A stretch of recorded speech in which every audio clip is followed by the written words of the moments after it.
Harry and Meghan used to be seen as the perfect royal couple, good-looking, charming, and always seen at glamorous events. Cameras followed them, crowds loved them, and people watched their every move, believing their love story was a real-life fairy tale. But even fairy tales have hidden cracks that only show when things aren't perfect. One specific moment in public showed that their story wasn't as perfect as it seemed. It happened at a charity fundraiser, the kind of event where Harry usually feels comfortable. He's good at speaking into a microphone and making people feel connected to him, while still seeming royal. He's a former soldier who now works for good causes, showing both duty and kindness. He walked onto the stage with a smile, and the crowd cheered, ready for one of his usual speeches. But something unexpected happened. Meghan walked onto the stage too, even though it didn't seem planned. She stepped into the spotlight in a way that felt strange. Harry's face at that moment said more than any words. He looked surprised, unsure of what to do, like he didn't expect her to be there. If you pause the moment, you can feel the awkwardness. Harry greeted the crowd with his usual relaxed charm. "Hi, everybody!" But he didn't say anything about Meghan. No touch on her back, no fun comment, not even a simple, "This is my wife." She stood beside him, smiling awkwardly, waiting for him to include her. But he didn't. He wasn't being mean. He just didn't acknowledge her. There was a silence where some recognition should have been. Then came the moment that got people talking. Meghan reached slightly toward the microphone, like she thought Harry would share it with her. But he didn't. He kept talking, keeping the spotlight on himself. Meghan quietly stepped back, her face showing a mix of frustration and embarrassment. It wasn't a big fight, but it said a lot. This tiny moment showed a small crack in the image of them being totally united. What made it powerful was that it wasn't staged. Interviews, Netflix shows, and podcasts, those are edited and controlled. But live events show the truth. The hesitation, the missed signals, the body language you can't fake. For the first time, in front of a big crowd, Harry and Meghan weren't working together smoothly. Harry was being Prince Harry, while Meghan still tried to be part of Harry and Meghan the team. Why does this matter? Because couples who are truly on the same page don't make awkward mistakes like that in public. Look at William and Catherine. At every event, their looks, their movements, even how they walk together show they are in sync. They've learned how to seem like one unit. In comparison, Harry and Meghan's awkward moment showed they might have different goals. Harry seemed to want the spotlight for himself, while Meghan looked like she didn't want to be left out. If this was just one small mistake, it wouldn't mean much. Everyone has awkward moments. But with their other problems, their Hollywood plans not going well, and all the criticism they get, this felt like a sign of something deeper. Harry seems like he wants to build his own path again, maybe even stay away from Meghan's growing negative image. Meghan, on the other hand, doesn't seem ready to stop being part of the spotlight she worked hard to get. And here's the real issue. It's not just about a marriage problem. It's about their public image. In America, people liked them because they were a team. Royals who left the system and stood for diversity and new ideas, together. If that unity breaks, what's left?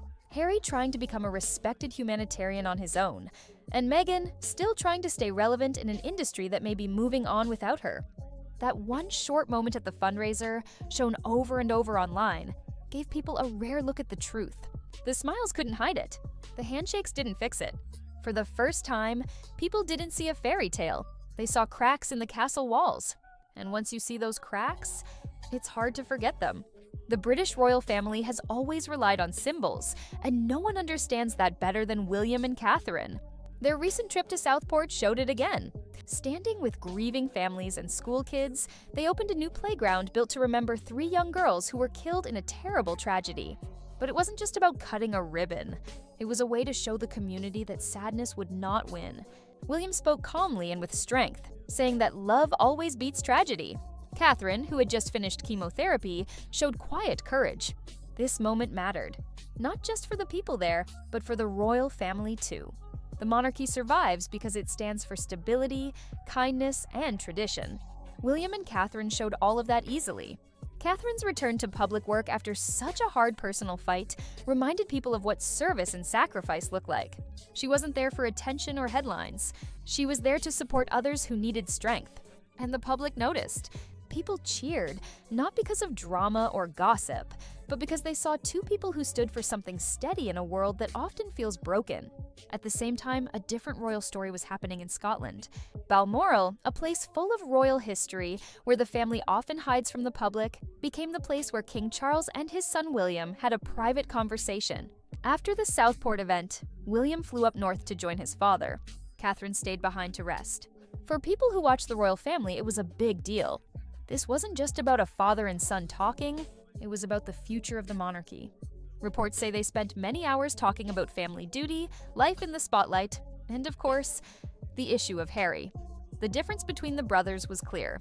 William had several peaceful days alone with the king. Harry, on the other hand, had only recently managed to get a short 54-minute meeting after flying all the way from California. That difference said a lot. William is the heir, the next king. Harry is now an outsider, the son who left, and maybe now regrets how final that decision was. For King Charles, this is a tough situation. He loves his son and wants to be kind. He wants to leave the door open for a possible reunion. But William sees things differently. William, who now seems more like a strong leader, believes letting Harry come back could damage the royal family. William doesn't want the monarchy to become a place where you can quit and come back whenever you want. It's clear what both men represent. William stands for rules, strength, and order. Charles shows more emotion, trying to be understanding. That difference is important in every discussion about Harry. Insiders say William is firm. He doesn't want the king to give in to Harry's request to return. In William's view, Harry made his choice. He left. He gave up his role for freedom, and now he has to accept the outcome. Most of the public seems to agree with William. They feel Harry broke too much trust to be allowed back so easily. His interviews, his book, his attacks on the royal family, all of it made people stop believing in him. Meanwhile, William is building a strong image as a future king, serious about his job and not willing to break rules for family if it risks the crown. It's a tough battle between feelings and responsibility. Charles wants peace, but William represents the strength the monarchy needs. And while Harry waits in California, hoping for another chance, the truth is becoming clearer. The royal family is moving on without him. The attention turned back again when Harry and Meghan showed up at a big charity event in the US. People were excited as their names were announced. But what happened on stage became one of the most talked about moments in their public life. Harry walked out first, confident and smiling, ready to win over the crowd with his charm. From his timing, it looked like he thought he'd be on stage alone. Then Meghan came out unexpectedly, stepping into the spotlight like she didn't want to be left behind. Harry's body language showed he was surprised. He greeted the crowd with his usual smile, but didn't take Meghan's hand or mention her. That silence stood out. Meghan, looking ready to speak, seemed to stand at the edge, unsure of her place. She moved toward the microphone, maybe expecting Harry to pause and include her, but he didn't. He kept talking, smoothly addressing the audience while she hesitated, then stepped back. The crowd clapped politely, but cameras captured what words didn't. Meghan's smile faded, and she walked off quickly, leaving Harry to finish alone. For a couple who built their image on always being together, this moment felt very off. It wasn't mean, but it was clearly uncomfortable. It felt like they hadn't agreed on how it would go. People watching formed their own ideas. Many felt this moment showed Harry slowly pulling away from the shared brand he once had with Meghan. He seemed focused on being his own person again, a prince who stands for service, leadership, and good causes. Meghan, however, still looked like she wanted to share the spotlight, reminding people she wasn't just a background character. This moment shows the bigger struggles they've had in the US. Their big projects, documentaries, podcasts, production deals, started with a lot of excitement but didn't last long.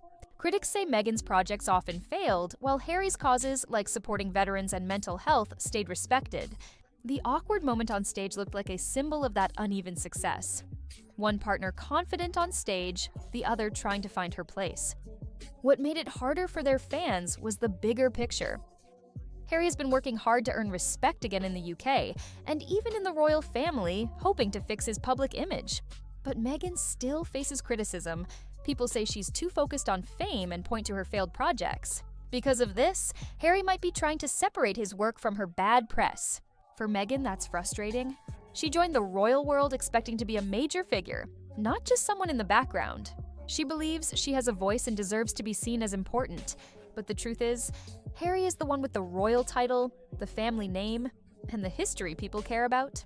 That unfairness, never fully solved, shows up every time they are on camera without a script. In relationships, small moments can show bigger truths. That stage wasn't just about who spoke. It was about who was in control. Harry seemed ready to be seen as his own person again. Meghan's reaction showed how hard that might be for her to accept.